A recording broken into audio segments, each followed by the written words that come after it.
નમસ્કાર વિદ્યાર્થી દોસ્તો, સેટ પ્રવેશ પરીક્ષા 2006 આપી રહેલા તમામ મિત્રોનું તમારી જ ચેનલ રાઈટ આન્સરમાં હાર્દિક સ્વાગત છે. બરાબર. પર્યાવરણનો આ બીજો વિડીયો. દોસ્તો, પહેલો વિડીયો આપણે પૂરો કર્યો. 10 વિડીયો આપણે લેવાના છીએ પર્યાવરણના મોસ્ટ આઈએમપી પ્રશ્નો. તમારે જો 20 ગુણ રોકડા મેળવવા હશે તો આ 10 વિડીયો તમારે જોઈ નાખવાના, આંખો બંધ કરીને. પરીક્ષાની અંદર, સેટની અંદર તમામ જે અગત્યના પ્રશ્નો પર્યાવરણના લઈ લીધા છે. આ 10 વિડીયોમાં 10 લેખે 100 પ્રશ્નો થાય. 10 વિડીયોના 100 માંથી 30 પ્રશ્નો એવા છે કે જે એમાંથી જ પૂછાવાનું છે.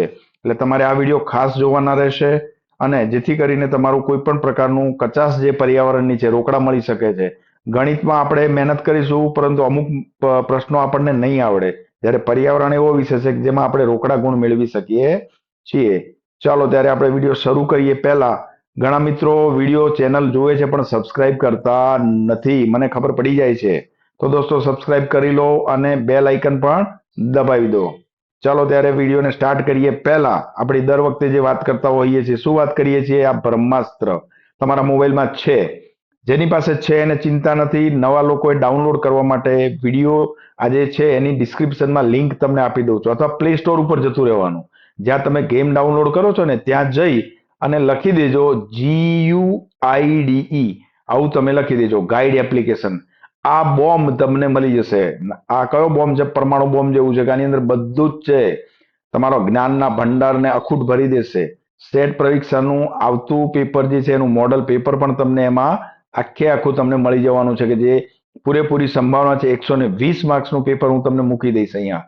ઓકે, તો આ જે છે ગાઈડ એપ્લિકેશન. અને હા, બીજી વાત દોસ્તો, ગાઈડ એપ્લિકેશન જેના મોબાઈલમાં છે એ લોકો શેર કરવાનું ના ભૂલતા. તમે લોકો શેર કરતા નથી. કોઈ પણ ધોરણના વિદ્યાર્થીને મોકલી દો. ધોરણ 1 થી 10 માં જે કોઈ વિદ્યાર્થી તમારા આજુબાજુ ફળિયામાં ભણતો હોય, આજુબાજુ રહેતો હોય, એ બિચારા મિત્રને તમે મોકલી આપો. બરાબર છે. અને ડાઉનલોડ જે નવા મિત્રો ગાઈડ એપ્લિકેશન ડાઉનલોડ કરે એમણે કમેન્ટ બોક્સમાં લખી નાખો યસ સર. શું લખી નાખો? Yes sir. એટલે મને ખબર પડે કે ભાઈ આ મારા મિત્રો નવા આવ્યા છે. જૂના મિત્રો તો અભિનંદનને પાત્ર છે. બરાબર છે. ચાલો ત્યારે હવે વિડીયોને શરૂ કરી દઈએ, સમય ન લઈએ. સ્ટાર્ટ કરતા પહેલા પહેલો પ્રશ્ન તમારી સ્ક્રીન પર છે કે ભાઈ ખોરાકને મોંમાંથી જઠરમાં લઈ જવાનું કામ કોણ કરે છે? બોલો સાહેબ. આ તો તમને આવડવું જ જોઈએ. ચલો, પેન અને કાગળ લઈને બેઠા છો? ના બેઠા હો તો વિડીયોને સ્ટોપ કરો અને લઈ લો. 1 2 3 4.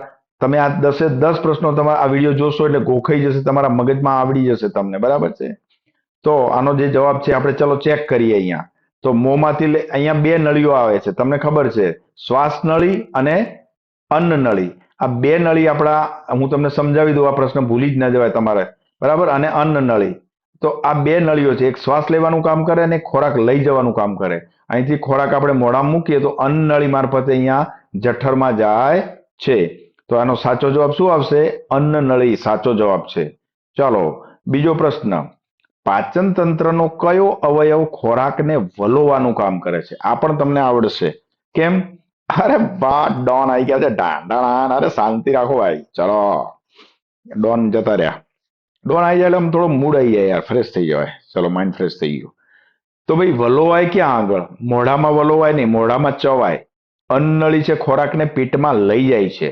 નાના આંતરડામાં પણ ખોરાકનું પાચન થાય છે, અહીંયા પણ પાચન થાય છે. પરંતુ વલોવાનું કામ કોણ કરે છે? જઠર. ડાંટાણાન. તો જઠરમાં વલોવાનું કામ થાય છે. ચાલો ત્રીજો પ્રશ્ન તમારી સ્ક્રીન પર.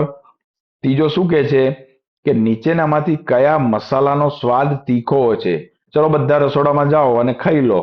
કોથમીર એટલે દાણા, મરી, હળદર ને દાણા જીરું. ખાઈ લો. આ બધું ખાઓ એટલે કયું તીખું લાગશે તમને? તો સાહેબ મારા, મરી આપણને તીખું લાગે છે. તો ત્રીજા પ્રશ્નનો જવાબ શું આવશે? બેટનો બી.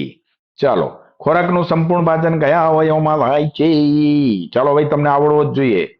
સંપૂર્ણ પાચન ક્યાં થાય છે? તો સંપૂર્ણ પાચન પેલું આપણે જોયું હતું ને આગળની એક સ્લાઇડમાં.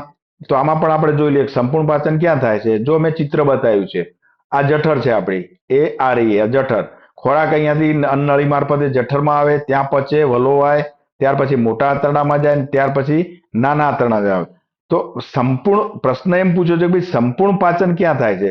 તો પેલું મોટા આંતરડામાં થઈ સંપૂર્ણ પાચનમાં નાનું આંતરડું જવાબદાર છે. તો જવાબ શું આવશે? સી. કેવી રીતે? તો જઠરમાંથી પહેલું નાનું આંતરડું આવે ત્યાર પછી મોટા આંતરડામાં જઈને સવારે બમ બડાકા બમ તમે જાઓ છો ને ડબલું લઈને સંડાસમાં, તો પછી મોટા આંતરડામાંથી ખોરાક બહાર નીકળી જાય છે. ચાલો નીચેનામાંથી શું જુદું પડે ભાઈ? હળદર, કોબીજ, હિંગ અને અજમો. શું જુદું પડે ભાઈ? તો આ ડિસ્કોડ આન્સર, આ નવી પાર્ટી આવી, આ નોટ નવી છે આપણા માટે. જો ખુશ ખુશ થઈ ગઈ જો, લગન ગાળો આવે ને લાવી જાય ને, આઈ એમ ડિસ્કોડ આન્સર. ચાલો હળદર, આ જુદું શું પડે છે ભાઈ? તો હળદર છે કોબીજ શાકભાજી છે, હિંગ છે રસોડામાં વપરાય, અજમો પણ રસોડામાં વપરાય. આમ એટલે મતલબ કે શું કહેવાય, મસાલામાં વપરાય છે, જ્યારે કોબીજ મસાલામાં વપરાય ગણાય નહીં, એટલે એ જુદું પડે છે. તો પાંચમાનો જવાબ શું આવે? બેટનો બી. ચાલો છઠ્ઠો પ્રશ્ન તમારી સ્ક્રીન પર. પાપડ કયા કઠોળમાંથી બનાવવામાં આવે છે? તમારે ઘેર ખાવો છો ને પાપડ? તો પાપડ મગમાંથી બને? ના બને ભાઈ, મગમાંથી થોડા કઈ પાપડ બને. વાલમાંથી પણ બને નહીં. વટાણાના લોટમાંથી પણ પાપડ બને નહીં. તો પાપડ શામાંથી બને? અડદમાંથી બને. અડદના પાપડ આપણે નથી કહેતા ભાઈ, લો અડદના પાપડ લો, અડદના પાપડ લો. ફળોના રાજા તરીકે કયું ફળ ઓળખાય છે? આ તો તમને આવડવો જોઈએ. ચલો આનો જવાબ બધા જ કોમેન્ટ બોક્સમાં લખો, હું જવાબ આપતો નથી. ડોન છે, ફળોનો રાજા છે. સફરજન, પપૈયું, કેરી, સીતાફળ. આવડે ને કે ભાઈ જવાબ કહી દઉં પછી? હા ચલો કહી દઉં. હું તમને ચાવી આપું છું જવાબની. ચાવી એવી છે કે એમાં ખટાશ છે થોડી. આ ચાર પૈકી એક થોડો ખાટું છે, એ ફળોનો રાજા તરીકે ચલો કોમેન્ટ બોક્સમાં લખી દેજો, બરાબર છે? અને મને ખબર પડે કે કોમેન્ટ બોક્સમાં શું લખ્યું તમે લોકોએ, બરાબર છે? ચાલો આગળ જઈએ. કાચી કેરીમાંથી શું બનાવવામાં આવે છે? કાચી કેરીમાંથી શું બનાવવામાં આવે ભાઈ? હા આ તો સિમ્પલ છે ભાઈ, આ બી આવડે એવો છે. કાચી કેરીમાંથી અથાણું બનાવવામાં આવે છે. તો કાચી કેરીમાં કઈ રસ થોડો બને, એ તો પાકીમાંથી બને. પાપડ થોડા બને. તો એ જવાબ સાચો ગણાય છે. ચલો નવમો પ્રશ્ન તમારી સ્ક્રીન પર. નીચેનામાંથી કઈ વિગત ખાદ્ય પદાર્થના પેકેટ પર લખવામાં આવતી નથી? સાહેબ લખવામાં આવતી નથી હો. એટલે આપણે જે કોઈ લાવીએ મસાલાનું કે કોઈ પેકેટ લાવીએ તેના ઉપર આવું બધું લખેલું હોય. કોણે બનાવ્યો? તો ભાઈ મધુર કંપનીએ બનાવ્યો, ક્યારે બનાવ્યો, કઈ તારીખે બનાવ્યો, આ બધું લખ્યું હોય. પર કિંમત પણ લખી હોય, બધું લખ્યું, એનું વજન કેટલું ભાઈ 250 ગ્રામ કે 500 ગ્રામ કે જે કંઈ હોય, બધી વિગત લખી હોય. શું નથી લખેલું હતું ભાઈ મારા? જેણે આ મસાલો બનાવ્યો હોય, ખાદ્ય પદાર્થનું પેકેટ બનાવ્યું હોય, એની સહી કઈ થોડો કઈ ગાંડો સહી કરે?